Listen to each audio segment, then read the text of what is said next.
Okay, this is the video on chapter 30, basic macroeconomic relationships, and it is very short, at least what we're covering is. So you're really only responsible for what is in the PowerPoint.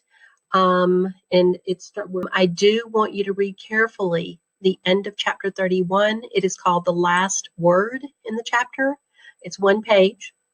And it explains the difference between the classical view of economics and Keynesian view of economics. John Keynes was a very important, probably the most important economist of the last century, the 20th century. I don't know who will emerge this century, but he was very influential. He was writing during the Great Depression. He was a British economist, and he came up with all of these ideas that are in chapter 30.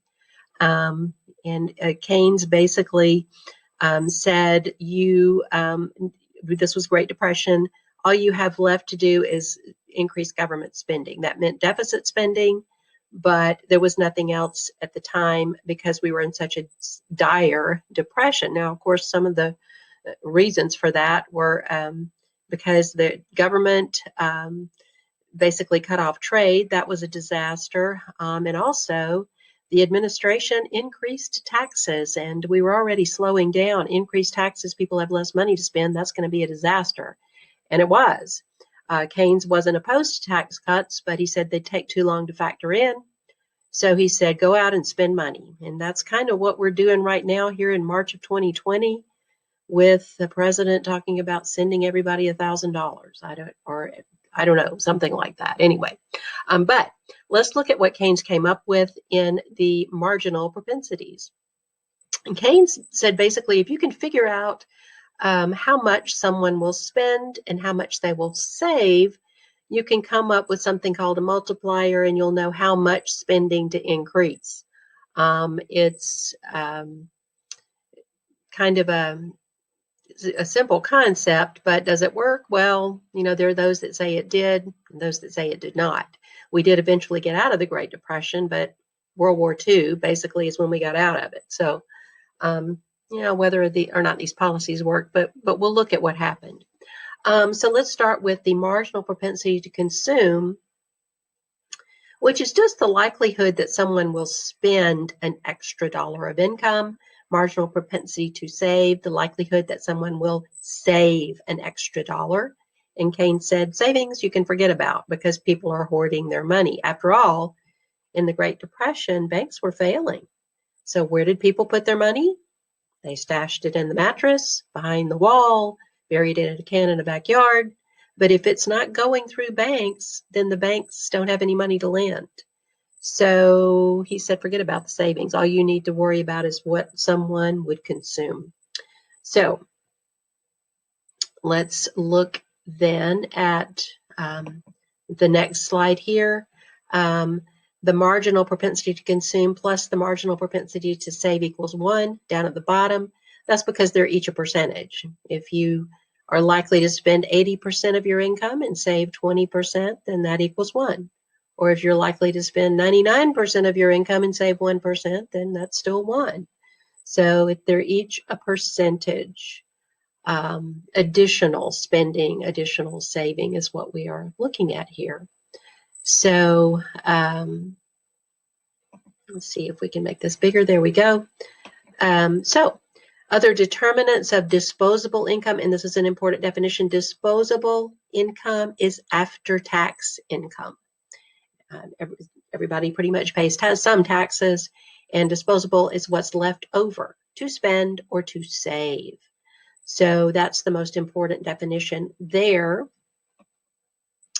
I'm going to skip over a couple of things here. Now we're going to just skip this section and get to the multiplier, because if we know we think we know what the marginal propensity to consume and marginal propensity to save is, then we can come up with something called the multiplier. And this definition is important down at the bottom. We can figure what GDP would change or how much it would increase by multiplying the multiplier by that initial change in spending. Now, the multiplier is found by taking 1 divided by the marginal propensity to save, or 1 over MPS. That gives us the multiplier. So, and please pay attention to your notes on this after the chapter PowerPoint. I have instructor notes there, and it does give you several examples. So let's say if the marginal propensity to save is 20%, then 1 over 0.2 would be the multiplier. So let's look at a simple example here. Let's say that government spending increased by $5. Let's put a silly little example in there, only it's not really that silly. During the Great Depression, we had these two programs called the Civilian Conservation Corps, CCC, and the WPA, Works Progress Administration. They were two Depression-era programs set up by Franklin Roosevelt, and they were to provide, it was a jobs program. Basically providing mainly young men jobs. You've probably been to a national park that has a plaque somewhere that says built by the WPA in 1933. Jung Stadium in Joplin was actually built by one of those government jobs programs. So we built a lot of stuff. Hoover Dam, I don't even know where it is, out west somewhere, but it was built by a government program in the Depression to provide jobs. So let's say that the marginal propensity to consume is 0.75, marginal propensity to save is 0.25. So let's say that one person gets $5 a day to build Hoover Dam. $5 a day probably wasn't a bad wage during the Great Depression. But of that $5, that person is going to spend 75% of it and maybe send it back to their family in Kansas or somewhere. So that means they're going to save 1.25. So we can just kind of forget about that 1.25. But let's say the 375 is sent back to the family in Kansas, and that family decides to buy a horse with that 375. You could buy a horse for that cheap during the Great Depression. Everything was so cheap, we had deflation. So the next person that they spent their 375 to buy a horse, and then that would mean the next person that had that 375 would now spend $2.81 and save 94 cents. That's 75% and 25%. And then the next person gets $2.81. They decide to buy a lawnmower. So they spend $2.11 on the lawnmower, save 70 cents, and the next person gets $2.11, and so on. We just keep going through these rounds. But it is easier to just say that initial change in spending, $5, times the multiplier. The multiplier is 1 divided by 0.25, which is 4. Multiplier equals 4, so multiply the $5 times 4, and we get $20. So the goal with all this spending rounds is to increase GDP. So that initial government spending program where that person was paid $5, and of course this would be multiplied times thousands of workers and thousands of people that were receiving income. But if they were spending 75% on average, saving 25% on average, then we could expect the GDP to increase by a multiple of that. So that initial $5 turned into $20 increase in GDP. Of course, we had to borrow money to pay for those programs, so the U.S. debt deficit did go up. But that's basically the multiplier. So this is important. The larger marginal propensity to consume results in a larger increase in spending. So the multiplier and the marginal propensity to consume are directly related. Larger marginal propensity to consume, larger the multiplier. Trying to get my lights back on here. So the multiplier and the marginal propensity to save are inversely related.